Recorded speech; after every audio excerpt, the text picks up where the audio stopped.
Gaza की सड़कों पर आज भी मौत का मातम पसरा है। लाशों के ढेर ऐसे बिछे हैं मानो जिंदगी ने इस शहर से मुंह मोड़ लिया हो। लोग अब जिंदगी की दुआ नहीं करते, वे मौत की राहत मांगते हैं, क्योंकि यहाँ जीना नर्क से भी बदतर हो चुका है। बीती रात गाजा पर फिर से कयामत टूटी। इजरायली हमलों ने आसमान से आग बरसाई और जमीन पर मौत का तांडव मचा। रिफ्यूजी कैंप में रहने वाले मासूमों पर बम बरसे।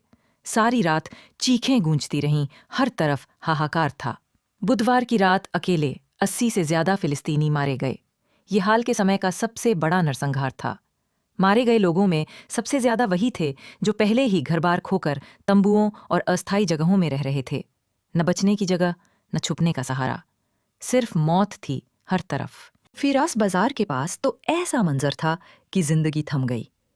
करीब 20 महिलाएं और मासूम बच्चे खून में नहाए पड़े थे। देर अल बलाहा इलाके में एक ही परिवार के 4 सदस्य हमेशा के लिए मिट्टी में मिल गए। नसरात और गज्जा के बीच हिस्से में भी कई घर मौत की खामोशी में बदल गए। अस्पताल लाशों और घायल बच्चों से भर गए। लोग कतारों में अपने प्रियजनों को बचाने की भीख मांगते रहे। इजरायली सेना कहती है, हम हमास को निशाना बना रहे हैं, लेकिन गज्जा के स्वास्थ्य अधिकारी और संयुक्त राष्ट्र चीख चीख कर कह रहे हैं कि मारे गए ज्यादातर मासूम थे, वो जो सिर्फ खाने का सामान और जरूरत की चीजें लेने निकले थे। और इस बीच आग गज्जा तक ही नहीं रुकी, इजराइल के अंदर भी हमला हुआ। हूती विद्रोहियों ने ड्रोन से दक्षिणी शहर इलाद को निशाना बनाया। 22 लोग घायल हुए। विद्रोहियों ने साफ कहा, यह हमला फिलिस्तीन के समर्थन में है। इजराइल ने जवाब दिया, जो हमें चोट पहुंचाएगा हम उसे 7 गुना दर्द देंगे। लेकिन असली सवाल वही है, आखिर इस आग में जल कौन रहा है?